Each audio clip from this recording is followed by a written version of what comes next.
Good evening. It's our pleasure to welcome you to the second sessions of Tai Kwun Conversations UNESCO Series, which is co-presented by UNESCO Bangkok Office, the Regional Bureau for Education in Asia and Pacific, and Tai Kwun Arts. The series is called Innovations in Urban Heritage. It explores innovative strategies for integrating urban heritage into long-term sustainability goals. With a focus on the Asia-Pacific region, the programs explores local and regional actions so as to accelerate the implementation of the 2011 UNESCO Historic Urban Landscape Recommendation and the 2030 Agenda for Sustainable Development. The conservation and adaptive reuse of Tai Kwun as a center for heritage and arts is a project led by the Hong Kong Jockey Club. We are grateful for the support of the Hong Kong Jockey Club Charities Trust, which makes it possible for us to make use of this very beautiful heritage site for this kind of meaningful international dialogue and cultural program. Tonight's program is about urban resilience for a changing climate. How do cities present risks and opportunities for climate action, and how to build urban resilience through nature? Joining us from Bangkok is our colleague from the UNESCO Bangkok office, Montira. Montira, would you like to say a few words about the overall design and also our curation for this series, and also what we would like to achieve from the series, and especially tonight's programs about urban sustainability and resilience through nature and culture? Good evening to Anita and to all the colleagues joining us from Hong Kong, and to all the speakers who are joining us from abroad as well as members of the audience for taking the time to join us today. As Anita has already mentioned, our series today is a co-curation between UNESCO and Tai Kwun, who we're very delighted to work with following their winning of the Award of Excellence in the UNESCO Heritage Awards a couple of years ago. As you can see, we're framing the series of talks within the banner of the UNESCO recommendation on the historic urban landscape, which unpacks our understanding of the city as layers between built environment, some of which is historic in nature, as well as environmental layers, as well as social layers as well. So being able to operate within the context of the urban landscape requires us to extend our thinking beyond sort of a pinpoint approach to working just on a single building or a single district or a single street, and taking the larger urban landscape into consideration. The talk today joins the first talk, which was looking at the issue of urban recovery through culture, arts, and creativity, and the third talk, which is yet to come, which will be looking at heritage, power, and gender in cities. And so we're delighted to have with us today two leading speakers who will be speaking from the point of view of design, but also from policy, to see how we can interrogate, but also to improve both policy as well as practice related to the urban landscape. Thank you. Thank you, Montira. Without further ado, let me introduce the moderators of tonight's programs, Professor Mi-Kam Ho. Mi-Kam is Vice Chairman of Department of Geography and Resource Management, Director of Urban Studies Program, Associate Director of the Institute of Urban Cities at the Chinese University of Hong Kong.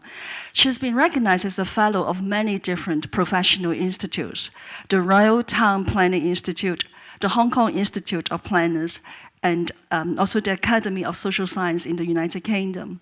She is also an honorary member of the American Institute of Architects Hong Kong chapter. She has been consultant to the United Nations, the European Union, and also the municipal government of Shenzhen in China. The Urban Studies program she directed is a member of the UN Habitat World Urban Campaign, promoting the implementation of new urban agenda. Now allow me to pass the stage to you, Mi-Kam, and thank you for joining us tonight. Thank you so much. Thank you, Anita, for your very, very kind introduction. So good evening here for the audience in Hong Kong, and also good morning, good afternoon, good evening for our international audience. So I'm very excited tonight because I think the series is very timely.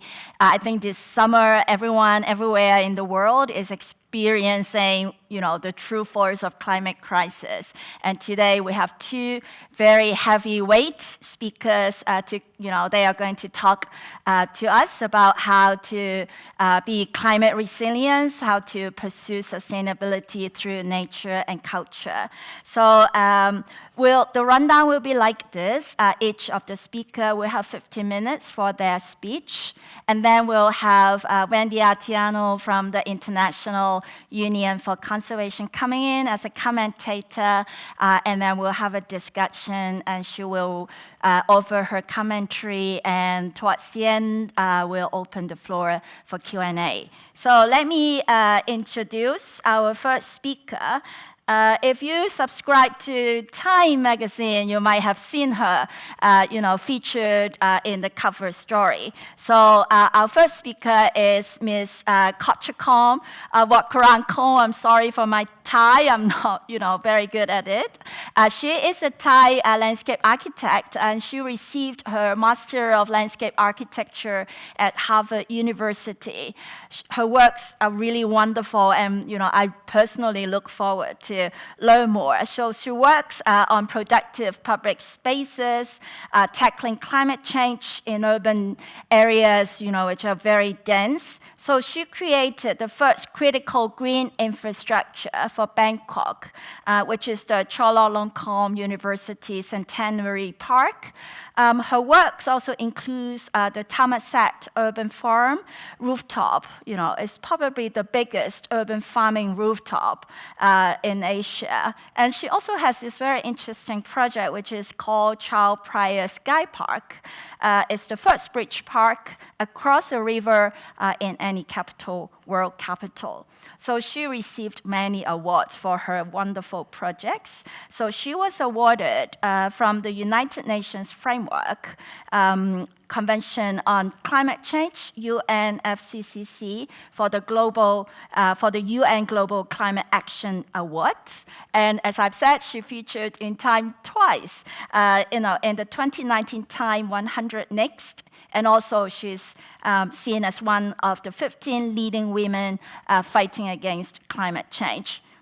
She's also one of the BBC 100 Women and the Bloomberg Green 30 for 2020. So, so probably I cannot really finish all her sort of long list of awards. So she's the chairwoman of the Climate Change Working Group of the International Federation of Landscape Architects, and she's also a TED Fellow, so you can check her TED Talk later on, and an Echoing Green Fellow. So without further ado, so let's listen to Kotchakorn's wonderful lecture. She's going to talk about building resilience for the climate vulnerable city.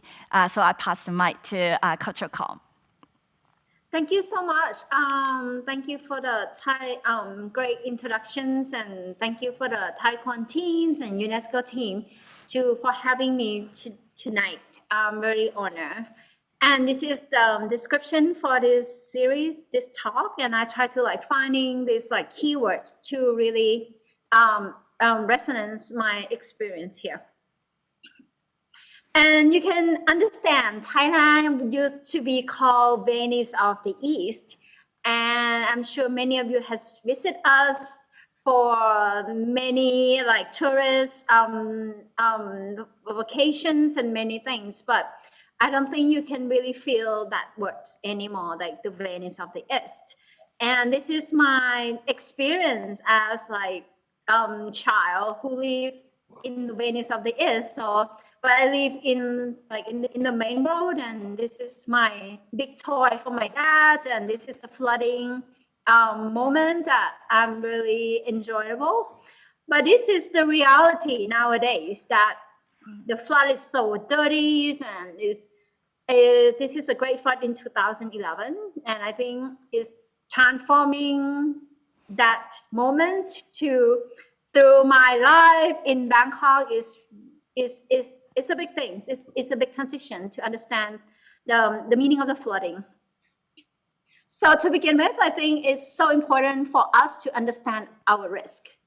And this is Bangkok. It's so flat, and you can see at the sea level that the whole city is so flat. And the ocean is not that far, but when you stay in Bangkok, it's just so crowded, you don't feel that, oh, I'm next to the ocean, but definitely we are. And we're actually building the whole city on the wetland. And this is the whole of Thailand, and you can see the watershed. And we are actually in the younger delta, and that's really mean that the land is muddy and it's wetland, and it's actually coming through the sediment. But I'm not going through this whole process, but I want you guys to see that Bangkok is actually right where the land meets the oceans, and we grew really fast in these 50 years from a tiny little small town like canal town into this like big mega city of I'm sure more than 15 million people live here. So this is not a Chao Phraya River, but this is the Great Flood when it's in 2011. So it's about 10 years ago right now, but I'm sure it's still a nightmare for all of us. And that's Bangkok. And what we try to do is keep Bangkok from getting wet. And I think it's impossible. And I think the risk is actually coming from the very different meanings that have changed, that from flooding for food, for fertilization, for agriculture, to the flooding as disaster. And this is how we were when like 10 years ago. And there's a prediction in New York's Times that in 2050, like the whole city will be on the right. It doesn't mean it's not gonna flood, but it's actually gonna come faster. And I think all these things will come to us faster. Climate change and thing is undoubtedly that it's something that is gonna meet us sooner, and definitely in our generation. This is our seashore. So there's no more mangrove to protect the land because we trade it off into the shrimp farm. So every time you eat shrimp, we actually sacrifice our mangrove to this industry. So, but it's a good food, right? But it's actually so much creating us so much environmental problem. This is our everyday living after rain 15 minutes. This is the last 2 years was the most drought in our like 50-year history. And there's so many other things like our risk about the electronic waste from the developed world that they say, oh, we recycle everything, but they actually import many trash to many developing country that still doesn't really have this regulation. PM 2.5, pandemic, of course. And the economics, the GDP that we think is the measurement of everything is actually not a good measurement because it doesn't count about the well-being. I think we are at the point that we either adapt or die. And I'm really serious about this. Yes. Okay, maybe we don't have time. So I'm actually trying to crack the concrete. This is the first park that was built in 30 years in central Bangkok. And you can see how concrete we are, and trying to create that crack is just like a really big thing. And we're so flat, so I incline the whole park to collect every drops of rain. And I say every drops of rain because we're pouring rain, we're the same climate, similar to Hong Kong. And what can we do with this like wetland that was paved over with the concrete? So we create the park that equipped with the green roof, the rainwater tank, the wetland, and the retention pond. So every time it's actually designed to flood, and people can enjoy the flooding. So why should we be afraid of flooding? Because it's part of our language of the landscape. So this is like the normal, and this is how the 6-hour rain in Bangkok that's flood everywhere, but it's flood in the place that we decide. And I was so honored that Mr. Antonio Guterres came to the park and giving a big support to this project. The second thing is adapt from the waste space, adapting from your root is actually, we know that the food that we eat is actually exploiting the world. And the 30% of the CO2 gas is actually coming from food.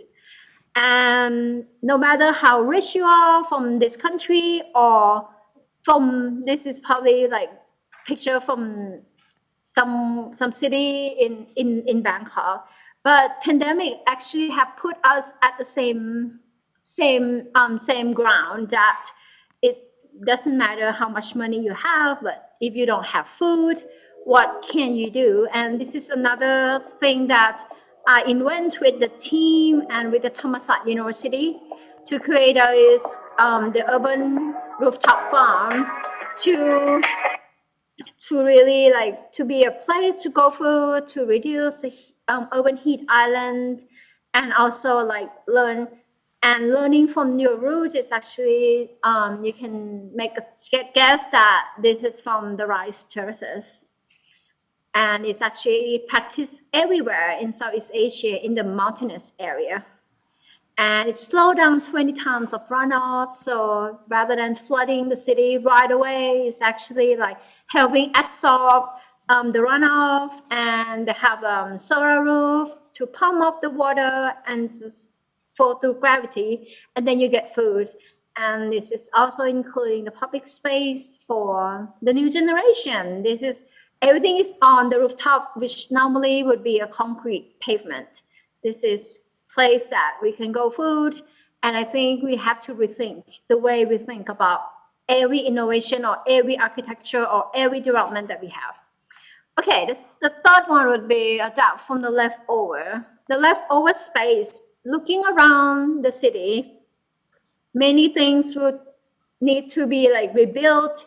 Why don't we use the adaptive reuse? And this is like the picture 40 years ago, that this is a leftover structure that was there in the city for 40 years. And we and the design team of urban design engineer and the owner of the project is BMA, actually turned this into the park. It's actually amputated structure left over like a white elephant for the city. And now it's actually right in the heart of the historic town of Bangkok, next to the first bridge of Bangkok that across Chao Phraya River. So it's quite a significant area for the historic areas. And this bridge has turned into a walking bridge for people. And I think it's promoting the walkable city to this historic town. And we raise it up, we're using the existing structure and actually creating social space. And I think adapt with the flow. You cannot go to the solution of the city of water without talking about the canal.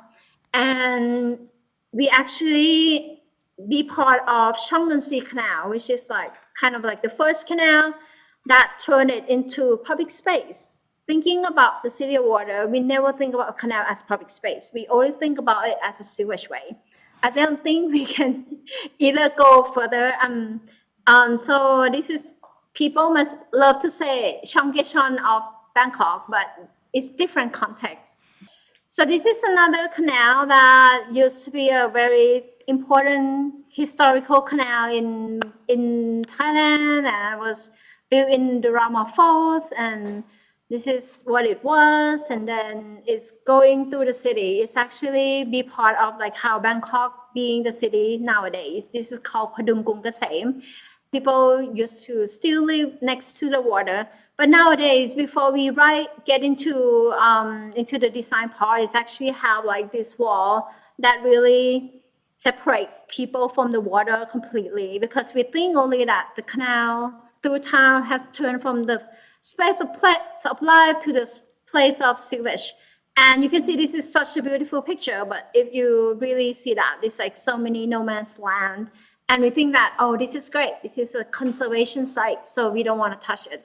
But if you're looking to the other side of the canal, this is such like and not a very friendly space for people to walk.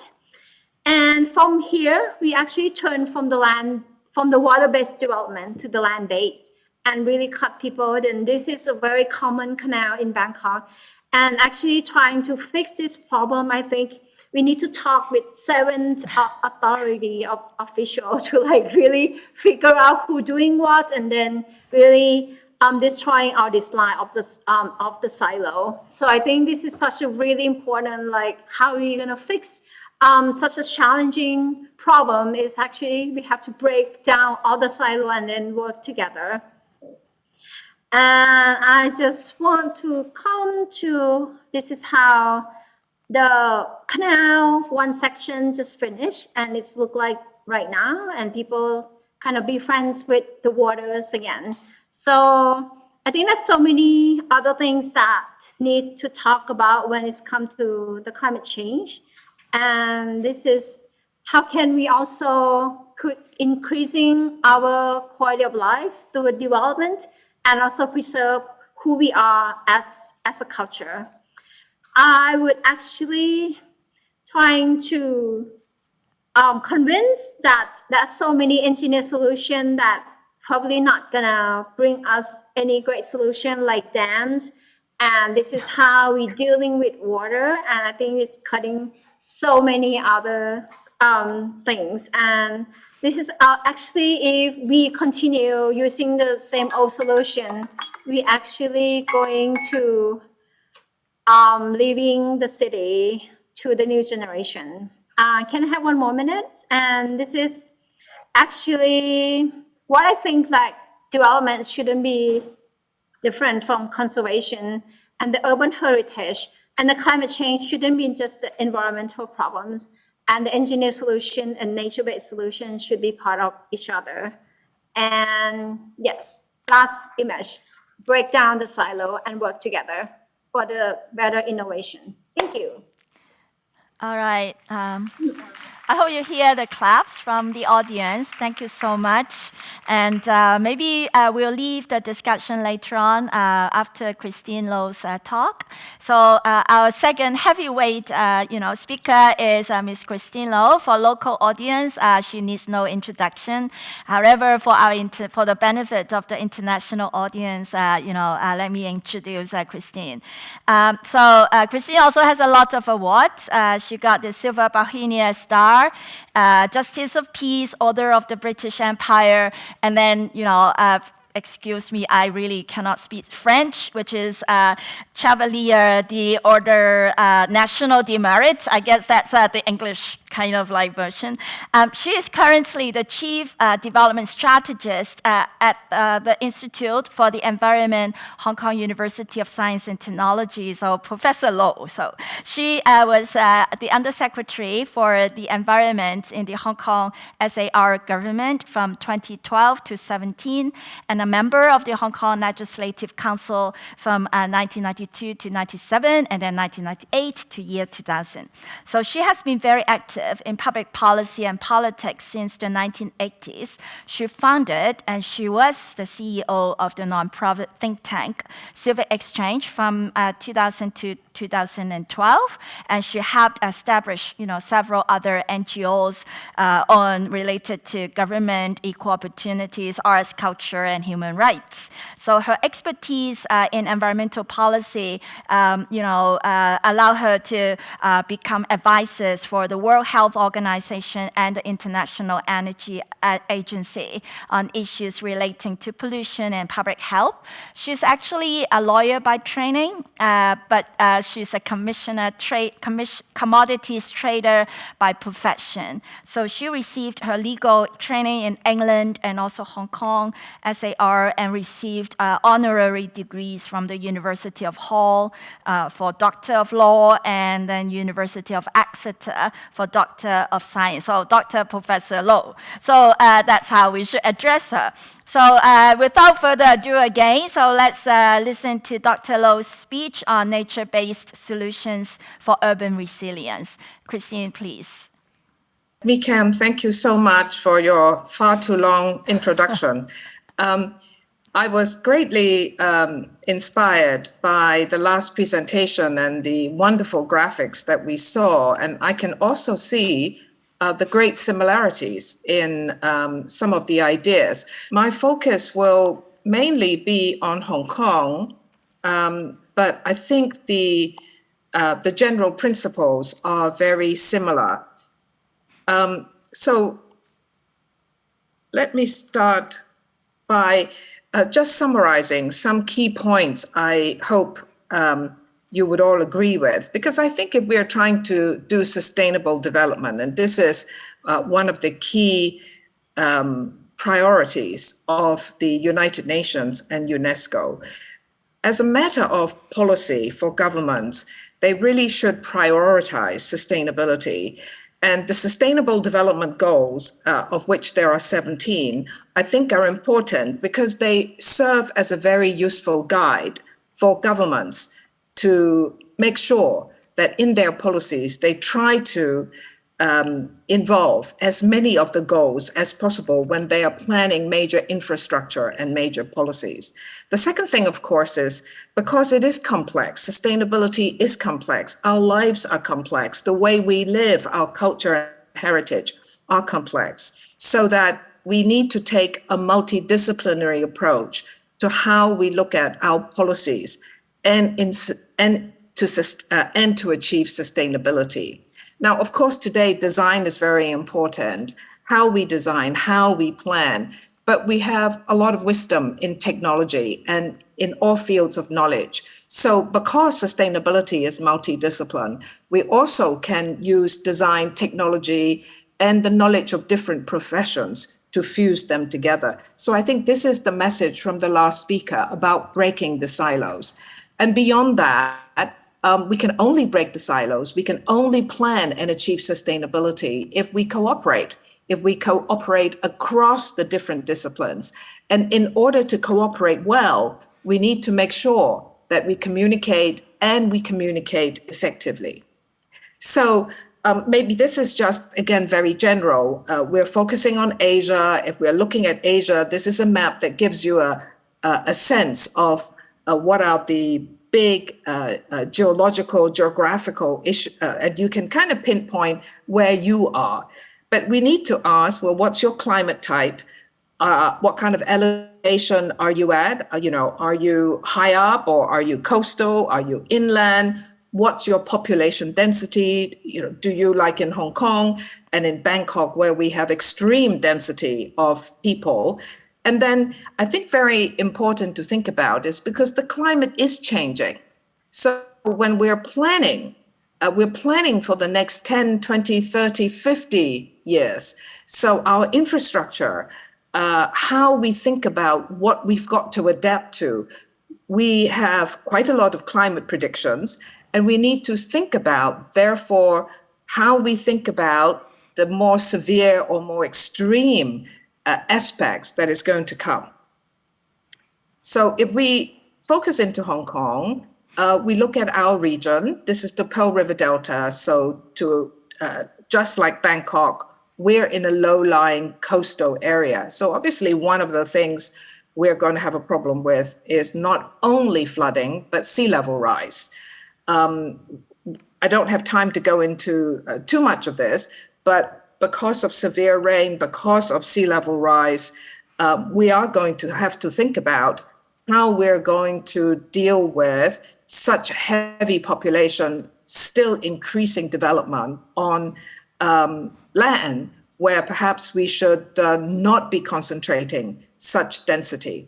The other thing, if you can kind of see where Hong Kong is, so this is where we are.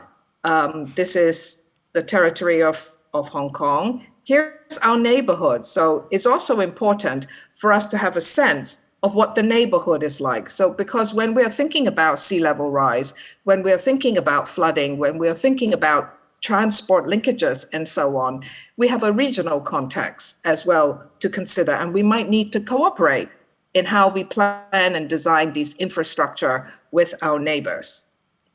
So if we zoom in again, we can see Hong Kong Island, which is this bit here. Here's Kowloon. So we are by the sea, so we have water.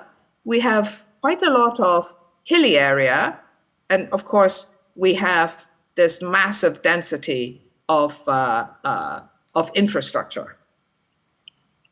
I wanted to show this so that we can have a sense of what our city is really like. Of course, much of the audience, you are from Hong Kong, you know what I'm talking about, but it's important to have a visual feel to truly understand the kind of challenges that we're facing. So this is Kowloon. So we can see actually these mountains are very big.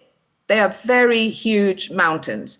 And we can see actually we have a tremendous number of buildings actually right by the mountainside. This is very extraordinary in Hong Kong, that we've been able to build very large buildings right at the mountainside where it is very steep. So this tells you something. Extreme weather, we're going to have more rain. That it's really about the frequency of the rain, because the prediction is Hong Kong might have not too much difference in total rain going into the future, but they're going to come in much bigger dumps. That means extremely heavy rain. That is going to increase our landslide and flood risk. And as we said, we have a lot of mountains. We have a lot of slopes that we have to manage. And for those of you who were around in the 1970s, and I certainly was around, there were a number of major landslides that I think really woke people in Hong Kong up, that we need to manage our slopes, our hillside much better.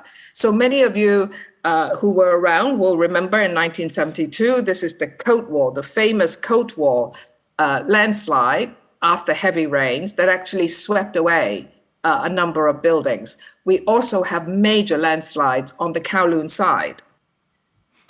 So you could say this is rather extreme because it actually knocked down a couple of buildings. But actually, this is more frequent and this is bad enough. Again, because of our topography, the density of population, if you have this kind of landslide in different parts of the city, you're going to be blocking traffic. So what I'm saying is a total package of how we need to deal with slopes and manage landslides.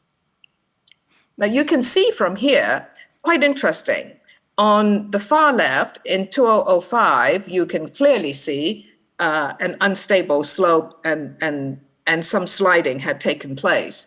And you can see a year later, we kind of put shotcrete over it.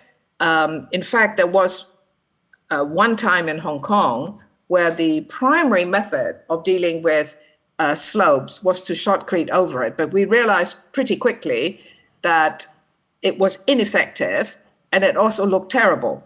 So you can see over time, Hong Kong has gone into nature-based solution, has gone into nature to help us to deal with landslides. Now, this is a rather complex picture. So there are several bits in it that I just want to take you through it. Today, actually, managing landslide in Hong Kong is a very, very major business.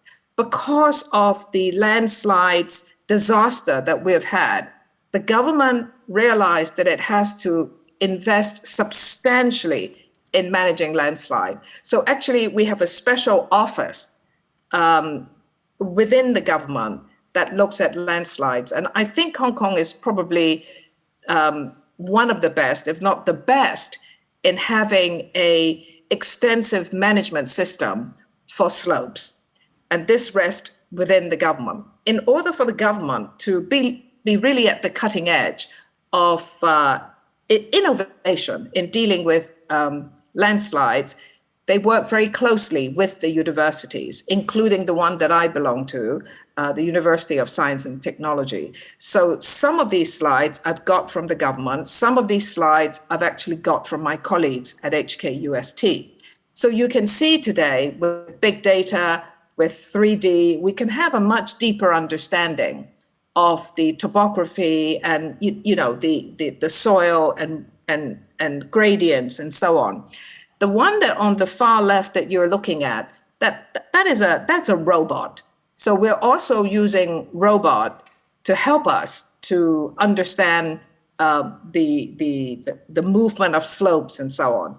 You can see from the other slide at the bottom left that we're also using drones, because drones today can help us monitor our slides. This thing in the middle that doesn't look very attractive, you're wondering what this is. This is actually one of these great experiments. It costs quite a lot. This is not a cheap experiment, but my colleagues at HKUST are using this to really, again, test how to manage, how to understand soil movement on slopes.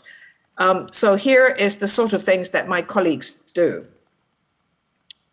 Now, these are the sort of things that are now happening all over Hong Kong. So we've gone away from shotcreting for a long time. And increasingly, the government is using nature to help us to strengthen the integrity of slopes. So here's another pretty picture of what we're doing. Now, I'm now going to go on and talk about the issue that Bangkok also has to deal with, which is too much water. We're having too much water coming at the same time. So we're doing similar things to Bangkok. We call it blue-green infrastructure here. And on the mainland, we call this sponge city. So we're going to look at a number of examples of what has been done. And I'm putting the word secret in quotation marks, because actually I think many people in Hong Kong may not have realized that some of these improvements that they might have walked past actually takes a lot of effort, and they may not have noticed it. Now, let me talk about Happy Valley first. Now, this is, of course, Happy Valley is a great landmark because it is our race course. But you've seen many pictures of horse racing, but I'm not looking at that. What I want to share with you is, here's a pretty good map that shows you the slopes and the flow of water, right? So this is Wan Chai Shang Wan Central, and here is the race course, and here are the mountains that surround it. So because of flooding, and we have had some pretty bad flooding in the last 15 years, what the government has done is to have retained the race course, of course, but to have done some very clever design and engineering, like in Bangkok, so that this becomes a great stormwater storage tank. And then on top, you can have all kinds of activities like the ones that are happening in Bangkok. So here's a picture of what the race course looks like. You recognize the mountains. The mountains are sort of back here behind this. And what happens is there's the water floods through, it gets stored here, and then it can flow out into the harbor. So this area here is like having 24 Olympic-sized swimming pool. Now, it took quite a number of years to do this, but this project has now been completed, and it was completed in 2017. Hong Kong, too, has a channel, like in Bangkok. Maybe very often we go past these infrastructure here. Many people in Hong Kong don't realize that we have we have the Kai Tak Channel. Some people call it the Kai Tak River. So you can see that it flows out downstream into the harbor. This was completed in 2021. You can see it cost quite a lot of money. And what does it look like? So at various parts in Wong Tai Sin, this is what you see. And here's another angle of the revitalization. But of course, the revitalization is really very extensive. And I'm just showing you a very small part of it. Now, this is also very famous. It was, in fact, finished in 2012. It's one of those projects that I think were deeply satisfying to many people who care about nature conservation. The Lam Chun River actually has a great culture and historical and heritage value, which I won't go into here. But the idea is the revitalization was also to bring back nature, and it's a very successful project in Hong Kong. Here is the most recent one, again, a very unattractive channel where the revitalization just completed, is trying to bring back, again, nature-based solutions. Now, I'm going to talk about the last bit that I'm very interested in, and Professor Mi Kam referred to this in her opening statements, where she talked about how hot the world has become. Now, in Hong Kong, we have had an extensive number of hot nights, and we're still going into hot nights. But this hotness, this heat is going actually in many other parts of the world as well. The prediction is actually that the heat that we're experiencing in July is going to go into August. Now, for a city like Hong Kong, what is it that we have to do? And earlier on, Professor Ng and I talked about some of the professionals in Hong Kong, including architects and landscape architects, engineers who are working at the university and in the professions in Hong Kong. They have many ideas of what one can do to cool the city through design. And actually, the Real Estate Developers Association suggested, I think nearly maybe 15 years ago, that in very dense area, if you wanted to improve air ventilation, you might buy up a couple of buildings so that you can open up some space. We don't really have an extensive plan in Hong Kong like we have with slope management, flood management, and drainage. So we too, like many other cities in the tropics and subtropics, where the density of population is so large and getting hotter, it is something that I think we need to deal with going forward. So lastly, I just want to thank two government departments. I always say that, I think the work that they're doing is really, really brilliant, but they are kind of unsexy. Most people don't know what they do, but in fact, they are some of the heroes of our city.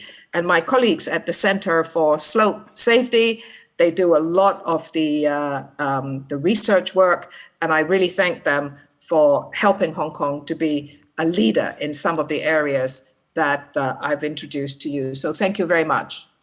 Thank you. Thank you so much, Christine. And after hearing two wonderful speeches, shall we invite our commentator, Ms. Wendy Atieno, to join us. So Ms. Atieno is actually the program of, hi Wendy, good morning. She's in Washington, D.C., so it's very early in her side of the globe. She's the program officer for ecosystem-based adaptation at the International Union for Conservation, IUCN. So she supports the implementation of several adaptation and resilience projects through the climate change unit across a wide range of ecosystems. So she worked with country teams in Asia, in Africa, and Latin America to strengthen the reciprocal relationship between global policy and action on the ground through sharing experiences and knowledge and linking action to policy. So Wendy actually was the Princeton Fellow in Asia, in IUCN Lao People's Democratic Republic from 2013 to 15, and she supported projects on transboundary water governance in the lower Mekong region, very exciting work, and ecosystem-based adaptation approaches in wetland areas. So she holds a master's degree in global environmental policy from the School of International Service at American University, where among other topics, she studied water governance, water and climate change, and also urban political ecology, very cutting edge stuff. So welcome Wendy into the discussions. So we have the three ladies here, and I remember in our earlier meetings, and I think, Kotchakorn also mentioned about different generations learning different knowledge, and, some of the earlier generations, they might really focus on engineering approaches. And only in recent years that people talk, a lot more about the importance of nature-based solutions. So maybe we can step back a little bit and have the speakers sharing sharing with us, why this approach is so important, why it's good. Why is this approach good for planet, place, and people? And what is your experience when you try to promote this, especially to hammer, to break the crack, to quote from Kotchakorn about breaking the silos, creating this crack so that people will accept this new approach and understand the importance of it. I think breaking the silos is what we all want to do, but I think there's a process and an art to working across silos. It takes some integrative effort, and people kind of just expect sometimes that if they informed everybody, better things will happen. But I think actually we have to make working together actually a part of the process.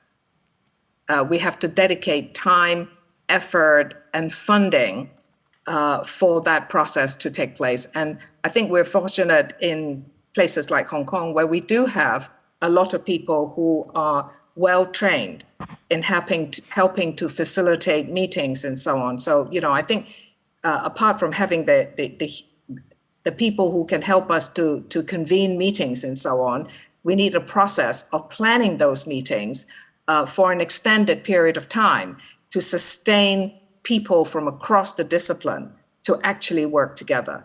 And I think once people get into it, they really quite like it, because it does open our minds to other possibilities.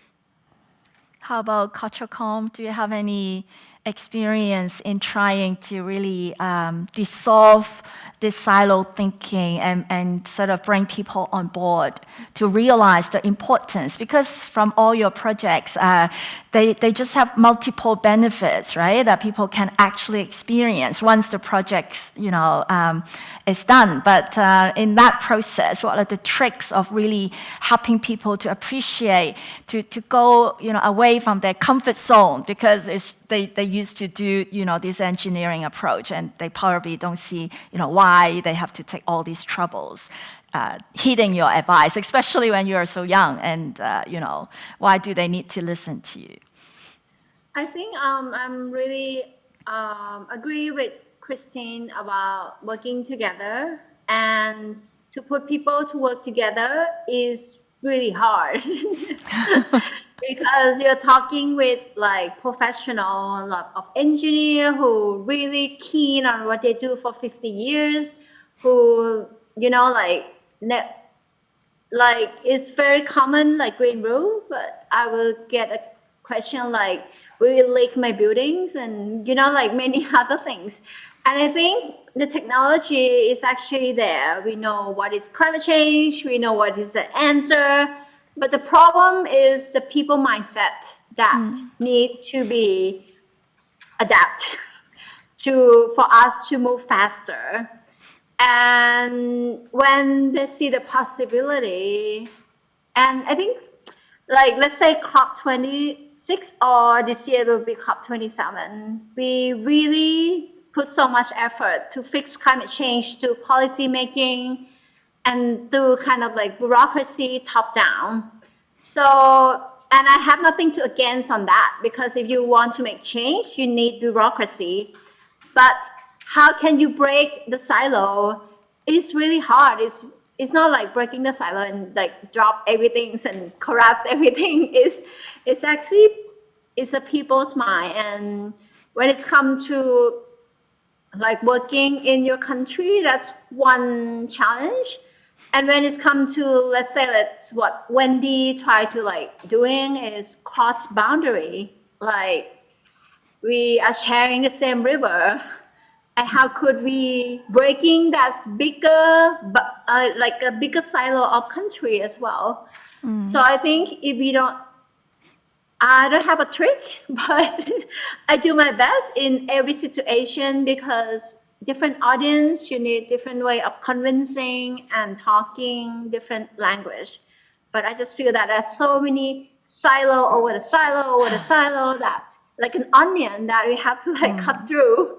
And there's it's the only way to survive is breaking that mindset. We do have multi-scalar and multi-sectoral silos, Yes. and sometimes, and we always forget that. I remember earlier on, Montiari mentioned about who's here before, before human beings here, we have the environment. So they are the Earth's native, not us. But then, we sometimes forget about it. Oh, maybe Wendy, you might want to chip in about your experience. So you are breaking more silos. I mean, it's a bit like what Christine also mentioned. We need to understand, say, the whole Greater Bay Area and its environment. So we all are nested, in this kind of situation. So maybe Wendy can, give us some insights.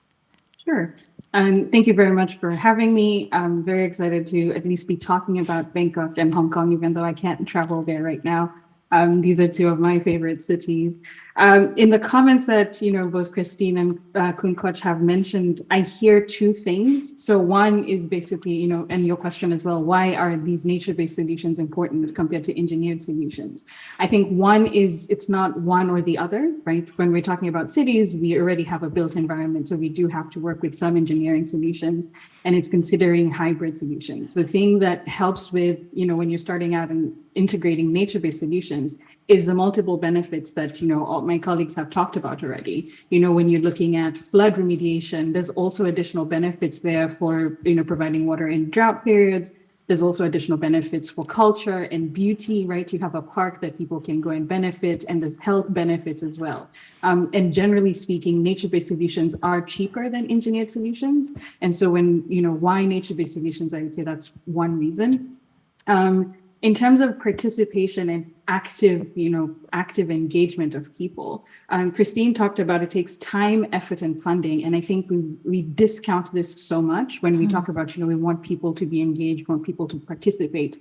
We don't always budget for the time, we don't budget for the effort, and we definitely don't budget for the money that it would take to engage diverse stakeholders, right?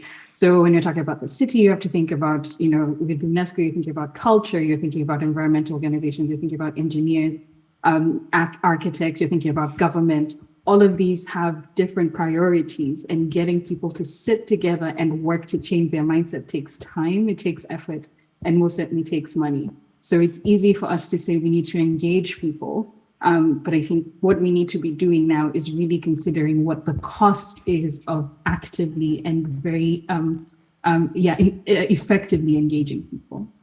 Oh, thank you so much, Wendy. I think that's a very good reminder that we are working on people, and so we do need to spend a lot of time to kind of reverse or steer, the trend. Another, question that I would like, maybe the speakers and also Wendy to contribute to the discussion is that, we kind of see the ecological aspects, the nature-based solutions. But the title of the talk is really about sustainability and urban resilience through nature and culture. So how about the cultural aspects, in the solutions that you have provided? Can you also enlighten us about the cultural dimension? I heard about history and sort of people's lives being affected, but then are there any culturally specific or unique elements in the solutions that we have discussed tonight? Yeah, I think there are, because, in a way, I think the cultural side is already there. And since we also talked about projects that happen to people in their home, where they work, in communities, even if you don't practice a lot of engagement, you still have to do some of it. What is considered workable or not workable, or where you put what? I think all this process has a cultural and societal dimension. So I just want to say that, in a way, all of us already have that capacity. Now, secondly, there are some sites where there are specific history to it. So, for example, Happy Valley, in a way, there's this is a valley it is a very famous, in a way, little narrow valley because we have horse racing there. So, when we built in that big storm tank, you have to do it. You have to design it and work around it in a way where the horse racing carries on. So, maybe people don't regard that as necessarily cultural, but if you were to say to Hong Kong people, well, you can't use this for now 5 years because we're closing it down, no horse racing, people are not going to like it. We have other examples. Also, as I said about Lam Chun, this is a very old village. So the revitalization, how you plan it, what you put there. I think it's also important to work with the people to say what you will bring back. Totally agree with the culture. It's like something that we kind of like holding. It's really prestige kind of thing. But when it's come to culture and natural, it seems like there's so many World Heritage site, like World Heritage site that is gonna be disappear in these decades, or if we don't fix the nature part. And I feel that there's so many respect in the human culture, but not in other being culture, that I feel that we lost the balance. So what we dear to heart is actually going to disappear if we still disrespect the natural heritage. And even thinking about just damming one World Heritage site and flood everything is actually not there. So I think the word of conservation or even the role of UNESCO have to really extend and breaking to like a new meanings of what really we need to preserve, or what is the real heritage to really carry our heritage further. Yes. Yeah, that's so true. Wendy, because in your work, you carry this UNESCO policy and then you look at local grounded actions. So do you really see the cultural differences sort of like being manifested in the nature-based solutions that you recommend to different governments? That's a very good question. I wouldn't say necessarily cultural differences, but maybe because we're working with nature-based solutions and we're working with specific ecosystems and the context is very specific, right? So whether it's a socio-political context or the environmental context that you're working in, the solutions that you propose in Hong Kong are not exactly the same solutions that are going to be proposed in Bangkok or in my home city of Nairobi. It's going to have to adapt. And there's a number of factors that come into that. But, talking about culture, I really loved the example of Happy Valley because, being someone who works in the environmental field, who studied environmental policy, but also being a self-proclaimed city girl, right? I always found it was hard for me to find my space when working with environmentalists because the traditional perspective is that cities are the complete opposite of nature. So thinking about how we can work with nature in cities. I love the example of Happy Valley or looking at river restoration projects around the world where the culture there is not necessarily preserving something that was old, but creating something new as well, where if this was previously a floodplain that has been built over, but now then, people are at risk, having some reclamation there then provides public spaces for people, right? And these are places for people to interact with nature more directly. So thinking again, when we're talking about the city and we're talking about hybrid solutions, you have to really think about what are the particular concerns in that area and how can the solution that you're proposing address multiple concerns. If it's a preservation of culture in the sense that, of course, Happy Valley is a core part of the city and you would not want to take that out. In other cities, I would see the concern being where people have been living in certain precarious areas for generations. Are you going to move them out? Or can you figure out a way then to work with the nature in there to help people continue living in that space, but in a more safe way, right? These are very broad questions. I don't necessarily have an answer, but it's something that we should be thinking about as we're proposing our interventions in our projects.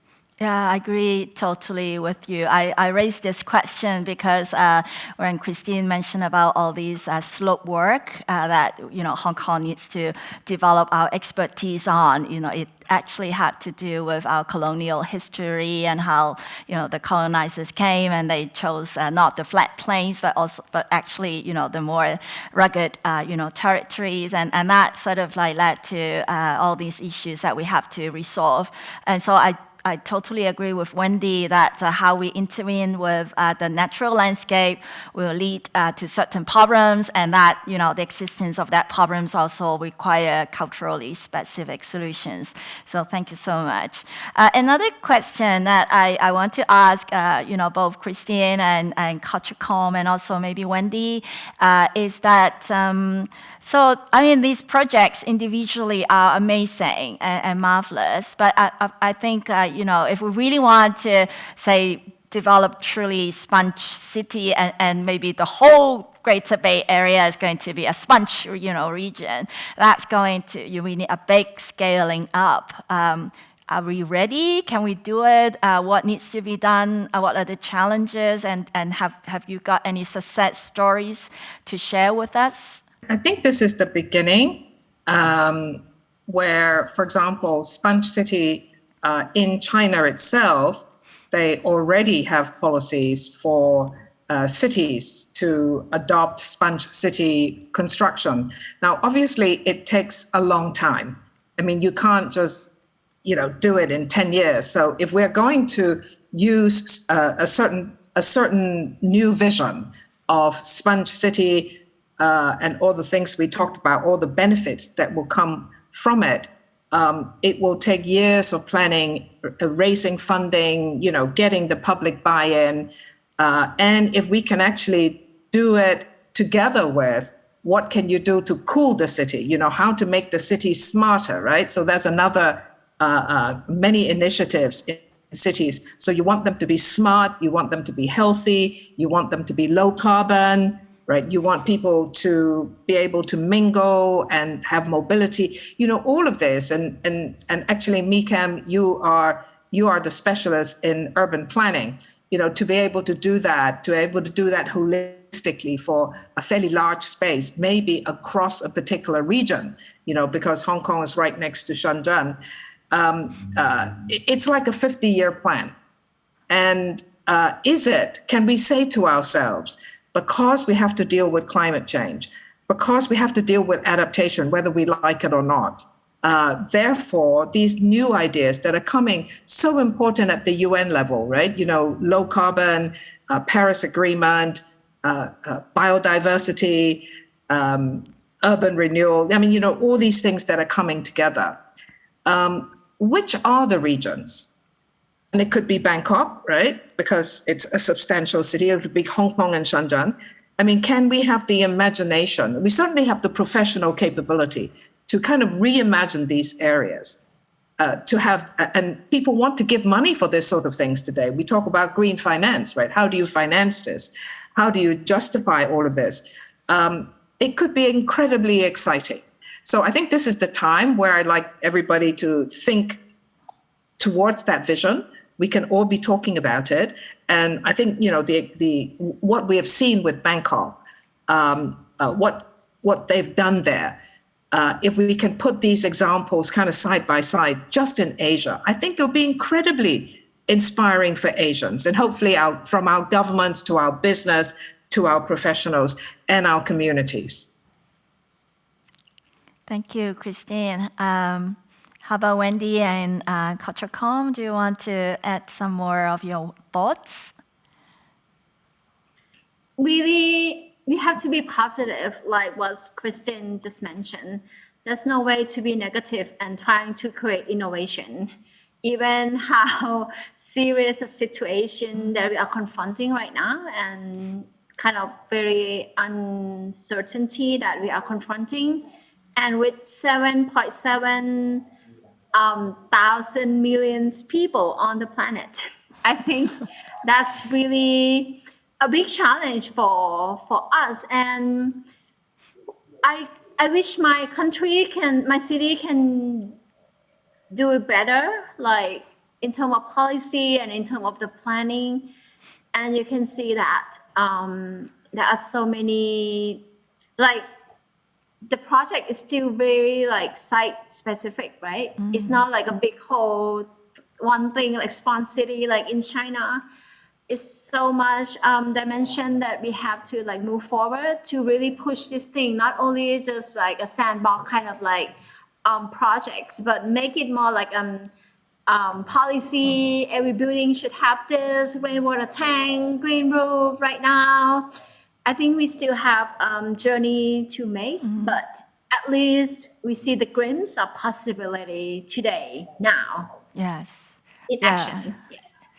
It's very important to inspire everyone that we are going to make history together, and I think that is so important. Wendy, you want to share with us your experience? Yes, very quickly.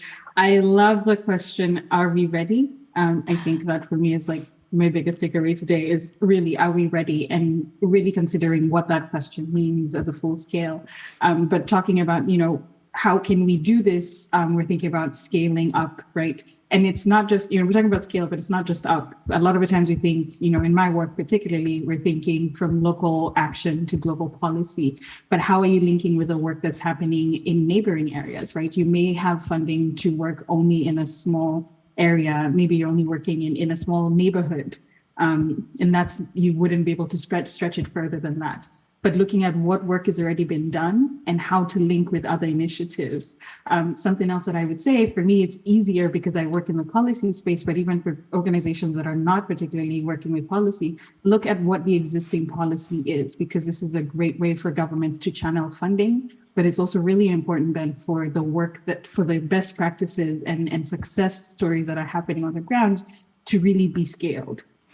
So linking that work with existing policy, as well as linking to other initiatives that are in the area or even neighboring areas. And most important of all is learning from others. So being able to learn from others is really one way that we can really push the work that we're doing and considering at a landscape level. So you might be working in a neighborhood, but what is happening in the broader landscape is a very important question. Yeah, well, I think we should be very excited because we're living, in an era where everyone can actually make changes together, and I think, that is we don't need to just follow, the book or follow what the previous generation, has imparted to us, but we actually can be creative and innovative, like the series today, Innovations in Urban Heritage. And I'm aware of the time, and I think I would like to invite Wendy to give your commentary before I open the floor for Q&A. Thank you very much. So one of the things that I really wanted to take a step back and really kind of get our definitions together is the concept of nature-based solutions, right? And nature-based solutions are the process of restoring, sustainably managing, and conserving ecosystems to address societal challenges. Coming from a conservation organization, a lot of the work that has been done traditionally by IUCN is focusing more on the conservation aspect of it, but really thinking about how we can sustainably manage. And when you're talking about sustainable management, you're integrating people into this work. How are people using the land today? How can they continue using the ecosystems in the future? And then also restoring previous degraded ecosystems for this. Ecosystem approaches, nature-based solutions, is an umbrella term that encompasses several other types of initiatives as well. So you have ecosystem restoration approaches such as forest landscape restoration. You have nature-based solutions for climate adaptation, which are also called ecosystem-based adaptation. And a lot of the conversation that we've been talking about today has been on nature-based solutions for resilience and adaptation. And so they fall under this umbrella. Christine also referenced, and Koch also talked about, green infrastructure and natural infrastructure approaches. So as I mentioned, talking about nature-based solutions for adaptation and for disaster risk reduction, there's overlap between these, though they're distinct approaches, where ecosystem-based adaptation looks at specifically climate adaptation and looking at climate risks and hazards, where ecosystem-based disaster risk reduction may not always be about climate. So when we're talking about stabilizing slope stabilization, Is this as a result of increased rain due to climate or because the slope was unstable to begin with? And so that would be the distinction. If it's because of climate impacts, then it's EBA. And you're addressing that with ecosystems, then that's EBA. If it's because of, there was a hurricane or there was, there was an earthquake and the slope was destabilized, then that would be addressing that as an eco-DRR. So again, just going to definitions, nature-based solutions for climate adaptation is using biodiversity and ecosystem services to help people adapt to the effects of climate change. So when we're thinking about people, planet, place, and people, I think of NBS for climate adaptation or ecosystem-based adaptation as kind of a pyramid where you have the people, you have ecosystems, and you have climate adaptation. And so all of these three have to be working in balance. And Kun Koch had talked about linking conservation and development. And nature-based solutions for climate adaptation are a great way to do this because then you're working at conservation, restoration, and sustainable management of ecosystem services and ecosystems, but you're also looking at social development of people because you're looking at helping people adapt to climate change. You're also looking at the additional co-benefits that people can get from nature in the context of climate change. In terms of just talking about two very quick global initiatives, I wanted to talk about two different criteria. So one we have is the Friends of Ecosystem-Based Adaptation qualification criteria and quality standards on ecosystem-based adaptation. There are 5 criteria, but I'll talk broadly about the 3 elements of ecosystem-based adaptation. I'll also share links to this as well so that you can follow up on it further. And the 3 elements of EBA is that EBA helps people adapt to climate change. And it does this by reducing social and environmental vulnerabilities. EBA also generates societal benefits for people in the context of climate change. EBA makes active use of biodiversity and ecosystem services. So this is important in terms of making active use. So if you're looking at, going back to the example of slope stabilization, one of the ways that you could do this is by planting trees because the roots have the capacity to hold the soil together. Or if you're looking at wetlands, you are integrating and very actively using biodiversity and ecosystem services. And then EBA is part of an overall adaptation strategy. So we were talking earlier about, thinking about breaking down silos and landscape approach. EBA doesn't work on its own. It has to be part of something overall. So whether you're looking at policy or you're supporting governance, equitable governance, and enhancing capacity of people, because in that way, the work can continue to be implemented. The second group of criteria and standards I wanted to point us to is IUCN's nature-based global standard on nature-based solutions, which is the NBS global standard, which includes 8 criteria and 27 indicators to identify what nature-based solutions are. So the first question, of course, is whether you're looking at what is a societal challenge that is being addressed. In the context of this talk, the societal challenge is climate change impacts. And so looking at helping people to adapt to those. You have the question then of, are these designed at scale? Are you linking with existing work? So there has to be a biodiversity net gain for it to be considered an ecosystem-based adaptation, or rather nature-based solution, my apologies. And then looking at economic feasibility, we've talked about the cost of implementing these projects. Are they long-term? Are they effective in the long term, because that's what is going to determine whether or not people are going to continue integrating these in the future. Thinking about inclusive governance, who is invited to participate in these, in the development of these projects, who is implementing them. Then of course, there's a question of balancing trade-offs, looking at short-term gains, long-term gains, and how and what the short-term costs and long-term costs are going to be, and identifying and prioritizing what is important and in those costs and benefits. And then of course, adaptive management. When we're talking specifically about climate change, it's broadly speaking very unpredictable, and we might plan for flooding of a particular area, and then what ends up happening is much broader area than that. Or we're looking at heat waves and maximum temperatures, summer temperatures of 42, but instead it's a whole week of 45. How do we plan for that, and how do we prepare ourselves for that? And finally is on mainstreaming and sustainability, which again is really just thinking about that question of scale and looking at integrating into policy. How can the lessons that we learn continue and how can we continue to share? This is a publication that my colleagues and I worked on climate justice for people and nature through urban ecosystem-based adaptation, with a particular focus on the global south.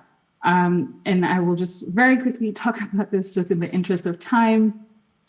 So like I said, EBA looks at ecosystems, climate change, and people. But what we really wanted to do with this publication is really deepen what it means that EBA focuses on social aspects. So through that, there were these 7 principles of the social principles of EBA, looking at participation and inclusion, looking at capacity building.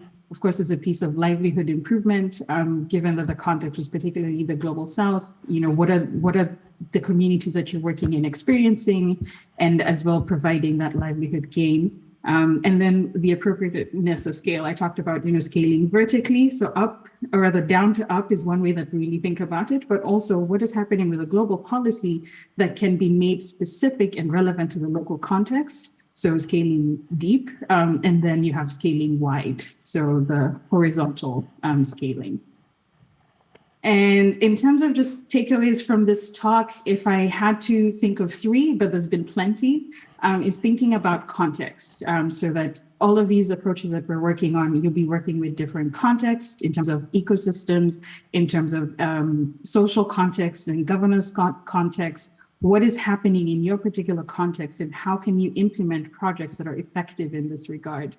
And like I said, what happens in Hong Kong and works successfully may not be the same approach that could work in Washington, D.C., where I'm based, or a similar approach that would work in Nairobi. There are lessons to be learned from this work, but looking at making sure that it's very context specific. The question of breaking down silos came up a lot.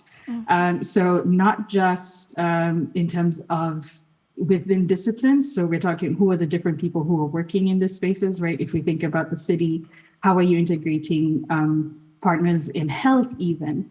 Because climate change also impacts health. What are you thinking about integrating architects, urban planners, government, academic institution? So you really have to have these people together having a conversation and thinking about it cross-sectorally, but also not just, in terms of thematic focus, thinking about nature-based solutions. It's going to integrate a lot of these aspects, and we really need to think about that. And then again, you need to be thinking across and within scales, and talking about time scales, not just what is happening at present, but also looking at future impacts. Whatever you build for today, is it going to survive 20 years from now? Is it going to survive 50 years from now? And what can we do really to help the initiative survive that long? And also thinking about, landscape scale, what is happening in Hong Kong? How is that relevant in Shenzhen? What is happening in Bangkok? How is that relevant in northern Thailand? And so on and so forth. Thank you so much, Wendy, for summarizing and also extracting the key points. I cannot agree with you more about the importance of all these ecological, ecology-based solutions to our urban issues. And I truly believe, I totally agree with you that if we have a better environment for everyone, I guess that we achieve, at least half of social justice in cities. So I think that is so important. And your idea or our discussion about site specificity is very important as well, because if we really need to focus on the sites, then everyone's perspective becomes relevant. Very great. So I think I'm now going to open the floor for Q&A, and actually in online, I can see 2 questions here. Maybe I can share the question of Linda Chatterby. And Linda asked these questions about, she thanks for your wonderful presentations. And she has a question for both Bangkok and also Hong Kong about heat island effect. And even in this building, we are enjoying very cool, air conditioning. But when we are enjoying the air inside, the cool air inside, we actually are sort of producing heat outside, because a lot of the heat units, obviously, they are external to the building. So I think Linda is asking, is there anything that we can do to overcome this problem? Well, I guess I can jump in to answer this urban heat element from the experience in Bangkok. It's actually tied really closely with the PM 2.5 problem as well. Because when there's no wind, when the heat was there, and there's so much pollution like PM 2.5, like really small particle that like you breathe in and then it's going to your lung directly. And it's actually like, it's a relevant effect. And I think in terms of the landscape architect solution, you can create more like cooler surface to the building, use less hard surface like green roof, or even from the Christian example from the wall of the in Hong Kong, there's so many like vegetation that can be part of the engineer solution. It doesn't mean that we have to against every engineer solution, but we need to find a combination of how can we bring more nature back to the building and back to that surface, and not only just look green, but if the green can eat and the green can reduce heat and reduce how you use your air condition in the energy aspect as well. So yeah, more green, more green roof. Okay. How about Christine? You have any added ideas? Actually, it's a bit of a non-answer, because I think the question is because of the higher heat and what happens to the air conditioning systems in buildings. I mean, I don't know whether the implication is maybe all the things that are on buildings as heat is higher, all the impacts that really comes from higher heat. I'm not sure we are addressing it in the way that the questioner is asking. And I suggested that these are important issues that perhaps are coming only relatively recently because of the extended heat that we have right now. This is a teachable and learnable moment for the world. I think in Hong Kong, we have always just said, the heat can't be too bad because we're a coastal city, right? There's coastal wind. Secondly, there's an assumption that, most people have air conditioning, so we're kind of denying the problem, because I think the solutions, to think about the solutions, or many, many things that would come to addressing what we really need to do, may be just too frightening.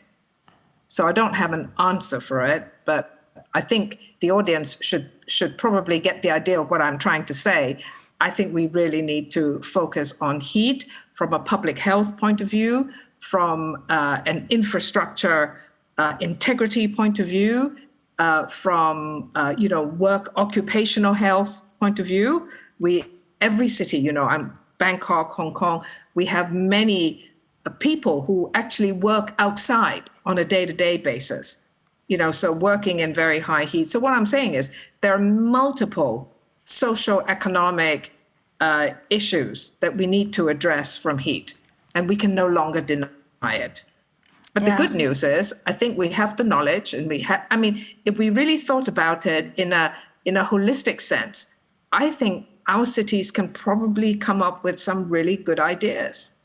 Okay, I can see that Montira raised her hand. You have something to add? Right now, the received wisdom is that the infrastructure or the buildings that we have are gray infrastructure and gray buildings. And that probably is the case, since the advent of HVAC engineering, heating, ventilation systems, as well as sort of a modern kind of engineering hubris, like that we can overcome whatever, because we have all the building technology and engineering technology to build whatever we want, whenever we want, however we want, right? But if we roll the clock back maybe 100 years, or maybe not even 100 years ago, maybe some of the building know-how that we had then was basically the original form of green building and green infrastructure, where you had to be reliant on things like gravity-led, gravity-fed, water flow, or you had to be reliant on passive ventilation and so forth. So a lot of that know-how that we can tap into is not just, super modern, engineering know-how or climate, modeling know-how, but it's know-how that has been built up over time by generations of people who have lived in a place and understand things like, this is where the coastal wind comes, this is the direction that it comes, and these are the months where it's prevalent, and so forth. And so you build with a knowledge of the place, and that knowledge of place is embedded in an understanding of the environment. And I think we've lost a little bit of that know-how in the last 50 years, but I think it's very much coming back, and I think it's very much in vogue. And one of the things that Wendy raised was, as one of the pillars of ecosystem-based adaptation was, indigenous and local knowledge, and being able to bring back that local know-how, I think is really important. And it works at multiple scales. It works at building scale, it works at neighborhood scale, it works at landscape scale. And if we can do that, then I think we can support what we know is, there is a correlation between biodiversity and cultural diversity. And it's not a coincidence that correlation happens. And so if we can support cultural diversity, which includes things like know-how, to be as strong as it can, and that will feed into biodiversity and vice versa. Thank you so much, Mantura, for your supplementation. Any other thoughts? I totally agree, with this idea that I think our environment, is a reflection of us, as a human race. If we have a nasty environment, we are not very decent human beings. So I think we do need to really work harder to, reconnect with one another and also reconnect with nature. Okay, any other questions? Maybe the audience in the venue that you might want to raise to the speakers? There is some tool set for the war-torn territories, like where you have all the sorts of catastrophes at the same time. So is there a solution which can address all the types of problems which happen with war?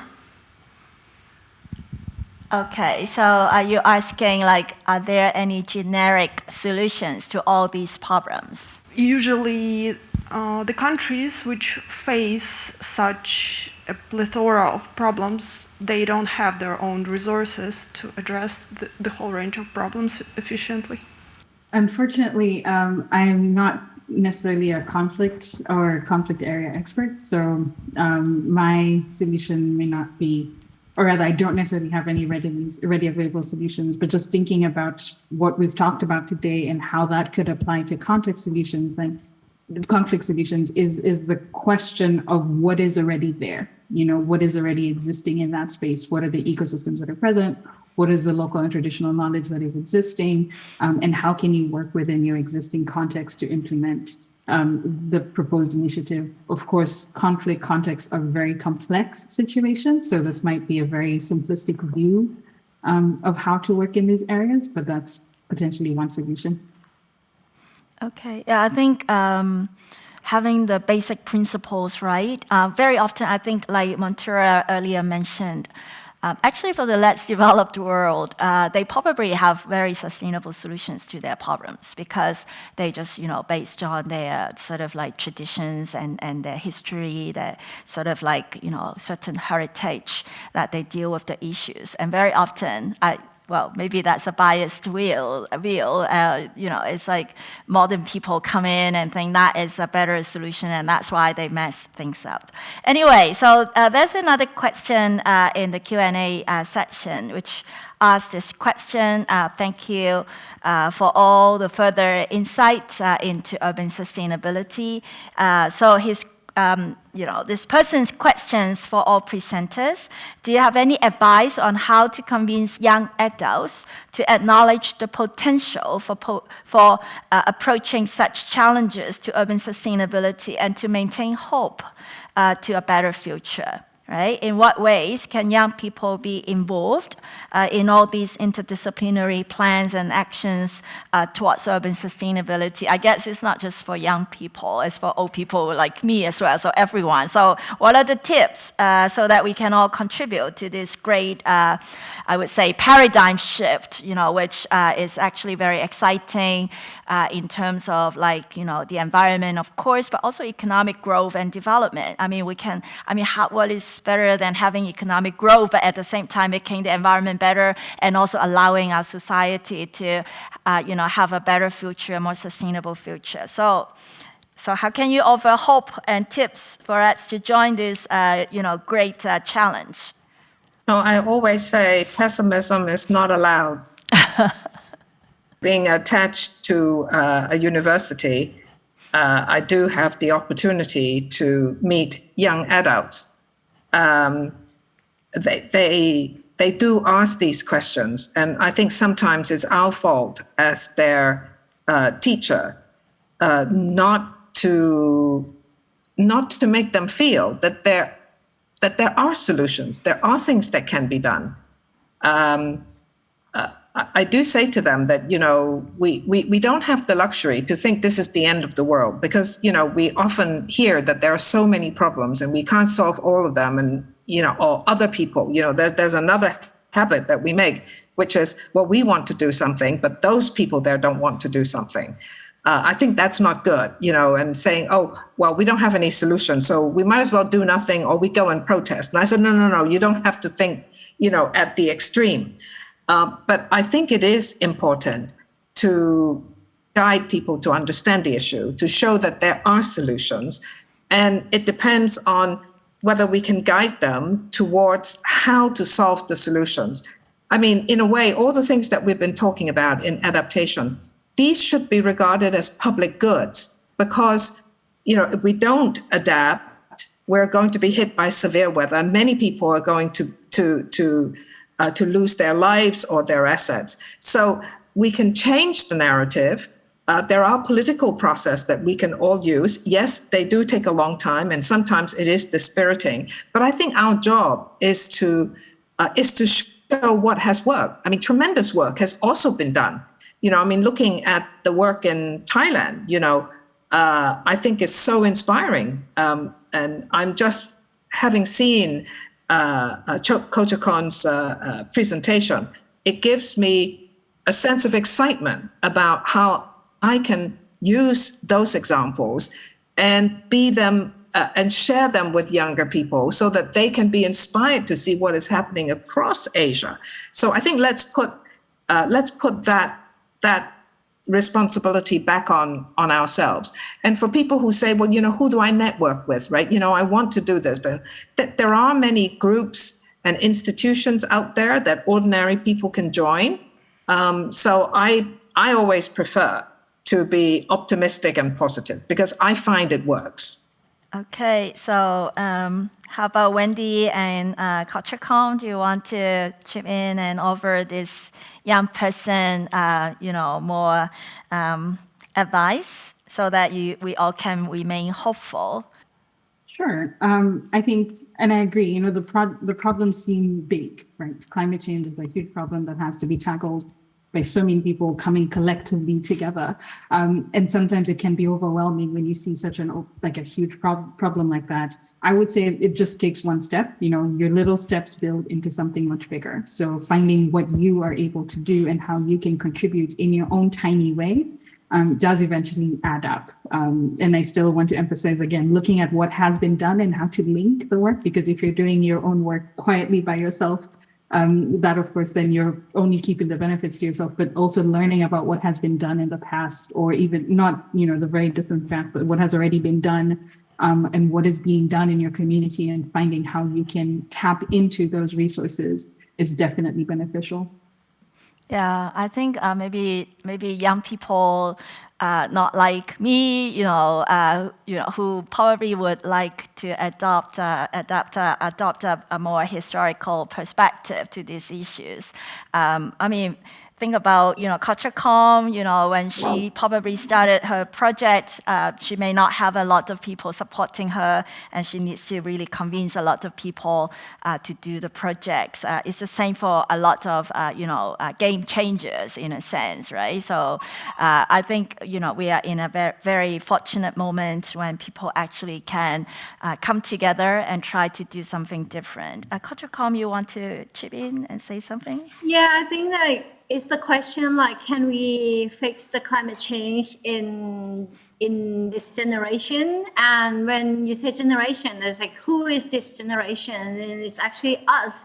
It's like intergeneration. It's like, no matter how old are you, how young are you, but we are confronting with the same problems. And I think we need to help rather than like blaming, like because you burned gas before us and you leave us with the sad future, and the other person has some problem of like fixed minded. So I think it's really about creating the conversation, and definitely agree with Wendy and Christine that we have to be hopeful, because that's the only way, and we have to move forward, because younger generation, I think I read the research with all the emotion that they feel about the future it's not about angry, but they are sad because they feel sad. And I think it's also for us to helping each other to not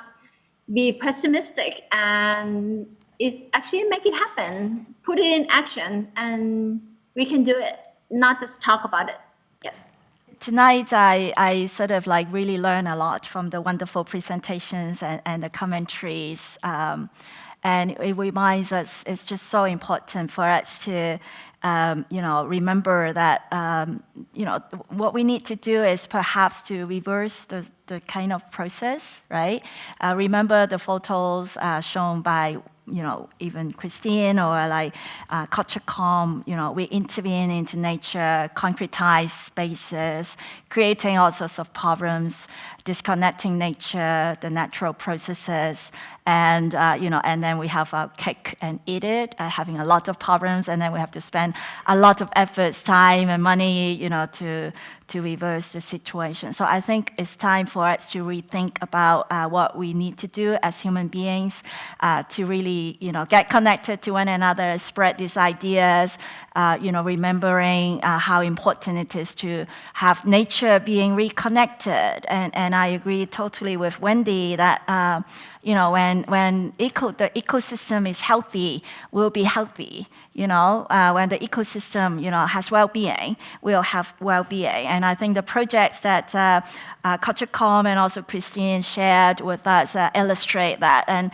I think we should remain hopeful that we can work all together collectively to reverse the trend so that in our future generations there will be sustainability and resilience. So thank you so much for joining this seminar. And shall I invite Anita again to have some housekeeping items? Well, thank you so much. It is such an inspiring and very engaging conversations.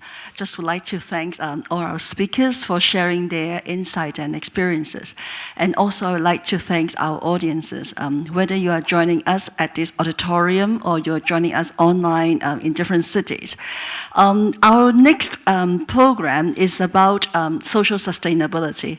We talk so much about people tonight, but if we think about the different dimensions of cities and also how to achieve sustainability, we have to think about the social aspect as well. So the next section for this series is really about gender power in cities, and it is about the vision for building a diverse and also an inclusive community for urban sustainability.